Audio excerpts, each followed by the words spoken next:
a broad coalition of civic leaders, legal experts, and clergy will launch the Dapat Isa Lang movement in Quezon City to push for a people's initiative seeking a genuine anti-political dynasty law.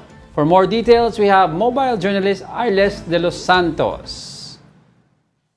Arles, go ahead. Angela at Diego, nagsimula na nga dito or nagpapatuloy rather yung launching nga nitong Dapat Isa Lang. Ito yung movement na nayon nga na ipasa ang isang genuine anti-political dynasty na umabot nga sa 4th degree. Ang nais nilang ipagbawal sa pagkuha o pagkakaroon ng posisyon ng galing lamang sa iisang pamilya. Ito yung samahan ng iba't ibang mga grupo na mula sa simbahan, mga legal expert at gayon din yung iba't ibang mga grupo na layon ngang labanan yung korupsyon sa bansa. Nais sila ito maging posible sa pamamagitan ng isang referendum. Ibig sabihin magkakaroon ito ng People's Initiative. Kailangan nila makuha yung 3% ng bilang ng mga botante sa bawat distrito and 10% naman ng mga botante sa buong Pilipinas. And then after nga magpo-file sila ng petisyon sa COMELEC na nais nga nila na ganito ang maging anti-political dynasty bill.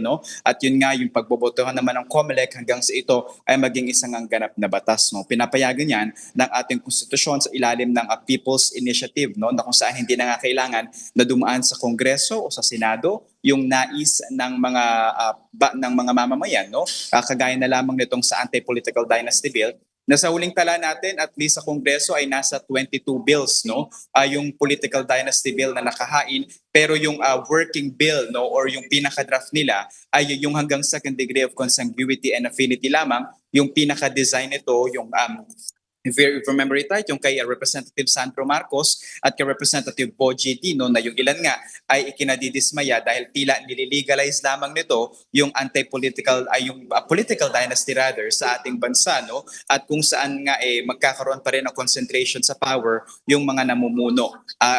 Sa working draft ngayon ng Kongreso, Angela at Diego, yung isang pamilya pwede magkaroon ng posisyon sa national. Isa sa president and then isa sa pagiging senator, And then pagdating naman sa district, isa pwede ulit galing sa isang pamilya and then isa sa provincial and then isa sa bawat municipality. So all in all parang kung tatakbo pa rin yung mga political dynasty, kahit galing sa isang pamilya, 5 yung pwedeng umupo sa magkakaibang mga level ng pamahalaan. Pero dito, ang nais nila hanggang sa 4th degree of consanguinity and affinity ay hindi pwede tumakbo ang higit sa isa at umupo sa kapangyarihan ng higit sa isa mula sa isang pamilya. Arles, one question lang on my end. I understand that there are at least 2 or 3 na working anti-political dynasty bills sa Kongreso ngayon. And there are a lot more na nakikita natin nun. But ano ba yung specific na version na gustong suportahan ng Dapat Isa Lang movement?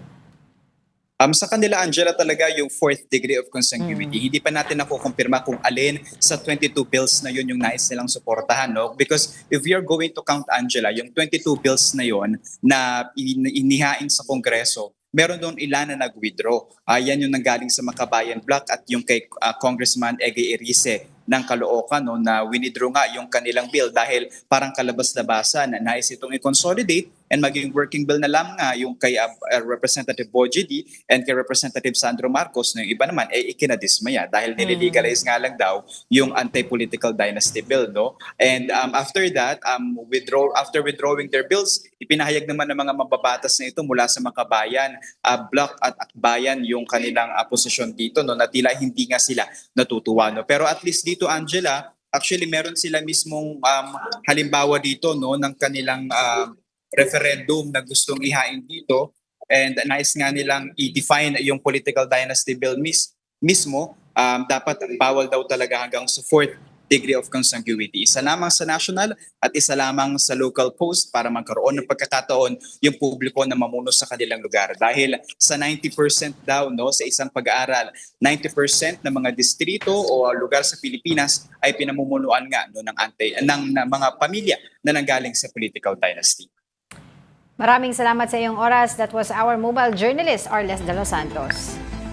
And just like that, it's the end of the week. Yes.